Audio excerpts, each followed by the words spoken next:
Hello student, তোমরা কেমন আছো? নিশ্চয়ই ভালো আছো।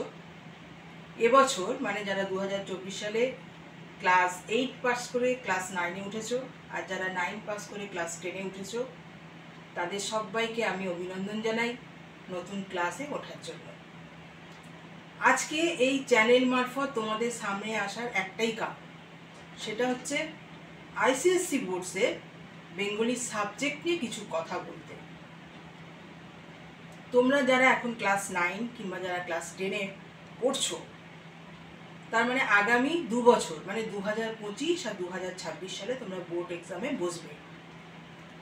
তো সেক্ষেত্রে বলি যে বেঙ্গলি সাবজেক্ট নিয়ে আইসিএসসি বোর্ডসের স্টুডেন্টদের মধ্যে একটা অহেতুক ভীতি, সংশয় এই সমস্ত থেকে থাকে এবং একটা ভ্রান্ত ধারণাও তাদের মধ্যে থাকে যে সেটা হচ্ছে বাংলায় নাকি ভালো নম্বর ওঠে না, বাংলায় ভালো নম্বর আসে না। সেক্ষেত্রে আমি বলবো এই ধারণা একেবারেই ঠিক নয়। বাংলায় ভালো নম্বর ওঠে, বাংলায় ভালো নম্বর আসে, শুধু আসে না, বাংলায় অ্যাবাভ 90% মার্কস পাওয়া সম্ভব। সেক্ষেত্রে বলবো যে তোমরা যদি আমার ভিডিওটা ফলো করো, আমি যেভাবে বলছি তোমরা যদি সেইভাবে পড়াশুনো করো, সেইভাবে যদি আমার কথা শোনো, তাহলে আমি অ্যাসিওর করে বলতে পারি যে তোমরা উপকৃত হবে। ঠিক আছে, বোঝা গেল? এরপরে আসি আমি বাংলা সিলেবাস নিয়ে কিছু কথা বলতে। তো আইসিএসসি বোর্ডসে বাংলা সিলেবাস বলতে তোমাদের 4টে পাঠ্য বই আছে আর আছে গ্রামার পোর্শন। তো 4টে পাঠ্য বইয়ের মধ্যে বাংলা সংকলিতা নামে একটা বই আছে, যেখানে প্রোজ আর পোয়েট্রি মানে ছোট গল্প আর কবিতা দুটো পোর্শন আছে। আর আছে মোহিত চট্টোপাধ্যায়ের জাম্বু নাটক, উপন্যাস একটা আছে, সেটা হচ্ছে বিভূতিভূষণ বন্দ্যোপাধ্যায়ের চাঁদের পাহাড়। এবার আসি গ্রামার প্রসঙ্গে। গ্রামার প্রসঙ্গে বলতে গিয়ে বলি যে ব্যাকরণের কোনো নির্দিষ্ট সিলেবাস হয় না। যারা ক্লাস 5 থেকে 10 অবধি যা পড়েছো বা পড়বে সেটাই হচ্ছে ব্যাকরণের সিলেবাস। তবে ইয়ার ওয়াইজ ঘুরে ফিরে যে সমস্ত প্রশ্ন গ্রামারের ওপর আসে সেগুলো ফলো করে কিছু ইম্পর্টেন্স দেওয়া যেতেই পারে।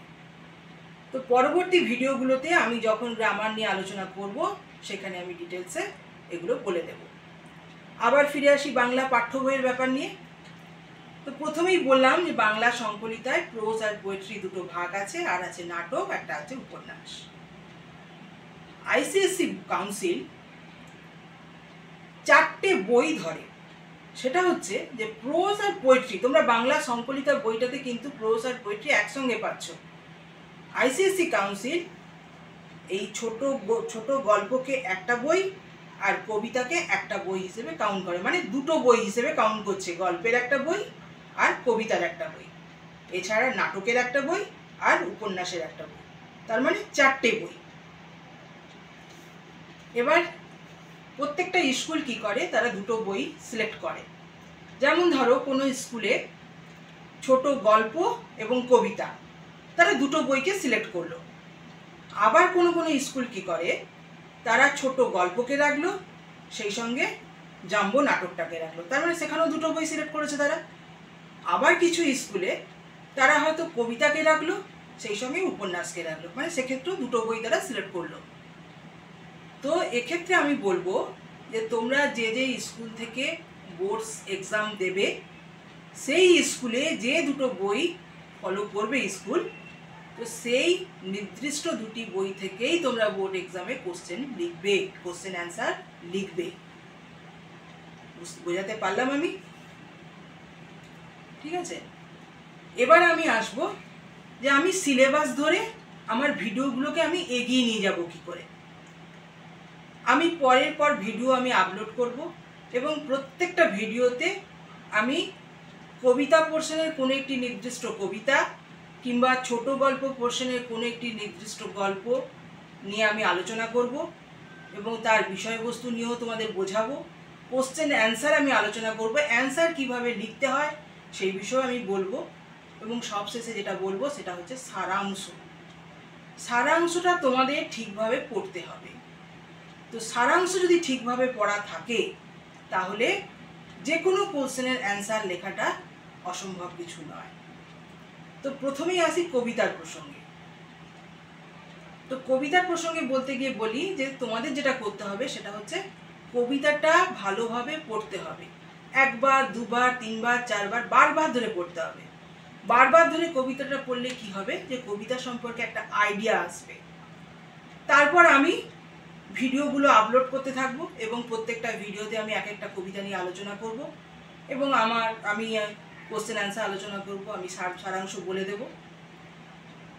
সেই সারাংশটাকে আমি যে সারাংশটা তোমরা যেটা লিখছি, যে সারাংশটা আমি বলবো, সেই সারাংশটা সামনে রেখে তোমরা কবিতার যে কোনো জায়গা থেকে যে কোনো লাইন তুলে কোশ্চেন দিলে সেই সারাংশটা যদি তোমাদের পড়া থাকে সেই সারাংশ থেকে তোমরা অনায়াসেই অ্যান্সার লিখতে পারবে, এটা আমার স্থির বিশ্বাস। তো ছোট গল্পের ক্ষেত্রেও আমি একই কথা বলবো, উপন্যাস নাটকের ক্ষেত্রেও আমি একই কথা বলবো। তো তোমাদের যেটা করতে হবে সেটা হচ্ছে কবিতাটা ভালো করে পড়তে হবে, ছোট গল্প ভালো করে পড়তে হবে, উপন্যাস নাটকের ক্ষেত্রেও সেই একই জিনিস, যে ভালো করে পড়ো। কোশ্চেন অ্যান্সার আলোচনা, তার সারসংক্ষেপ, তার বিষয়বস্তু, এগুলো বোঝানোর জন্য তো আমি আছি। এবার বলি যে আমার কথা যদি তোমাদের ভালো লেগে থাকে, আমার গাইডেন্স যদি তোমরা পেতে চাও, তাহলে কিন্তু তোমরা আমাকে লাইক করতে পারো, শেয়ার করো, সাবস্ক্রাইব করো। আমি 100% শিওর হয়ে বলতে পারি যে আমার গাইডেন্সে তোমরা উপকৃত হবে। তো তাহলে আজ এই পর্যন্তই স্টুডেন্ট। পরের ভিডিওতে আমি আবার কবিতা বা ছোট গল্পর পোর্শনের কোনো একটা নির্দিষ্ট কবিতা বা ছোট গল্প নিয়ে ভিডিওতে আসব।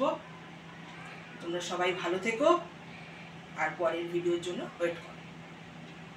ঠিক আছে? ব্যাস এইটুকুই।